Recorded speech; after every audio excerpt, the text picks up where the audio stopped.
The soft glow of the restaurant's chandelier cast a warm light over the room, glinting off the polished wine glasses and pristine white tablecloths.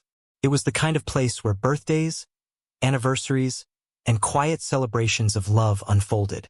For my wife, Lila, and me, it was our sanctuary.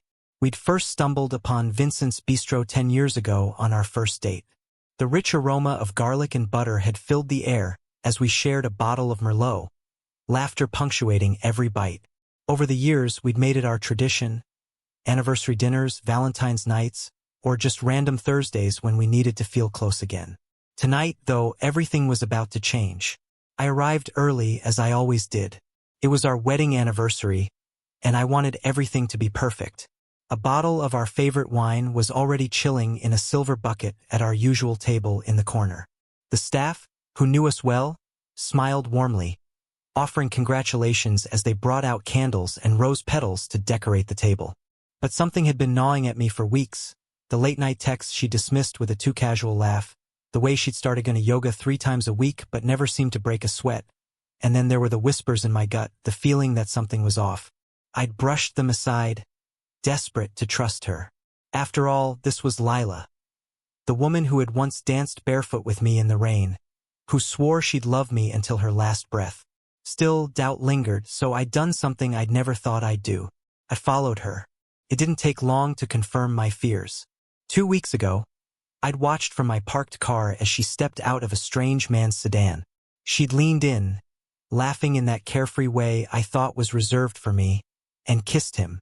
It felt like someone had plunged a dagger into my chest and twisted. Couldn't breathe. I'd driven home in a haze, tears blurring the road. But by the time I parked in our driveway, my grief had turned to resolve. I wasn't going to yell. I wasn't going to confront her in some messy argument. No, if she wanted to betray me, she'd have to face the consequences on my terms. Tonight was the night. I spotted them the moment they walked in. Lila's laughter floated across the room, and there he was, tall, smug, and holding her hand like he owned her. She didn't see me at first, tucked away in the corner. My heart raced as I watched them approach our table. The audacity of it almost made me laugh. She'd brought him here, of all places, to Vincent's, to our sacred place. They didn't notice me until they were nearly seated. Her laughter faltered when her eyes met mine. She froze, her face draining of color. He, on the other hand, had the gall to smirk, clearly mistaking me for just another guy in the room. "Brandon," Lila stammered, her voice shaking. What are you doing here?" I leaned back in my chair, swirling the wine in my glass. "Celebrating our anniversary," I said coolly. "You remember that, don't you?"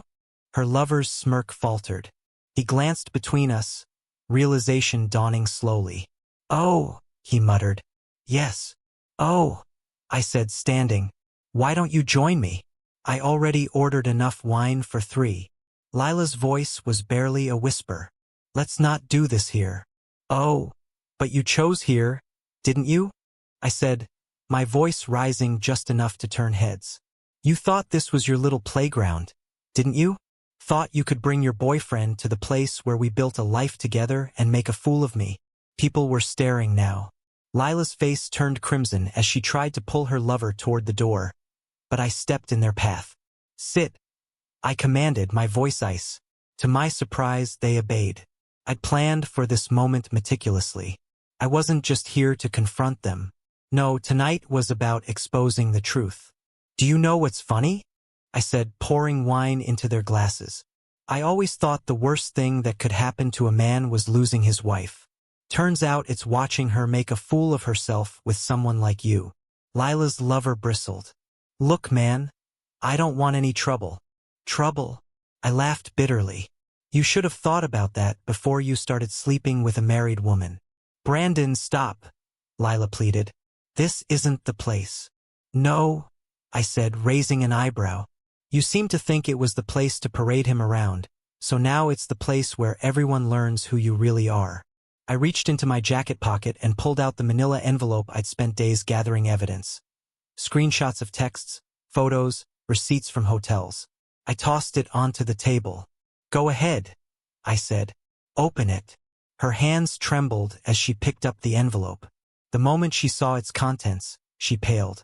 Her lover leaned over to look, his face turning an ugly shade of red. You had me followed, she whispered. No need, I said, leaning forward. You were sloppy, and now everyone here knows it. The restaurant had gone silent. Diners watched wide-eyed as the drama unfolded.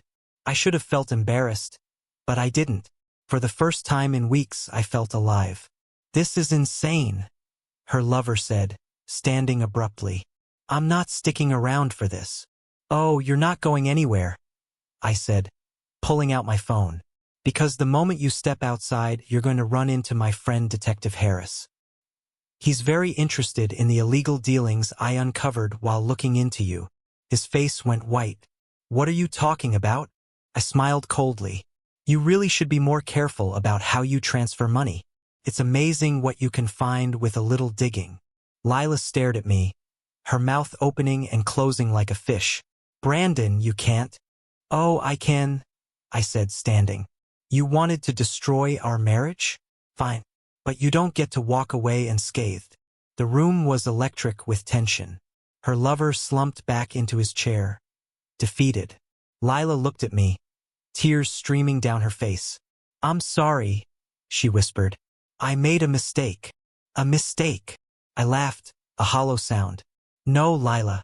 Forgetting to buy milk is a mistake. What you did was a choice. Repeatedly. I turned to leave, but before I did, I addressed the room. For anyone wondering, I said, my voice steady. This is what betrayal looks like. Take a good look, because trust, once broken, can never be repaired. And with that, I walked out, leaving them scrambling to explain themselves to the gawking diners and the waiting detective outside. The night air was cool against my face as I stepped onto the street. For the first time in weeks, I felt a sense of clarity. I'd been betrayed, humiliated, but I'd stood up for myself, I'd taken control.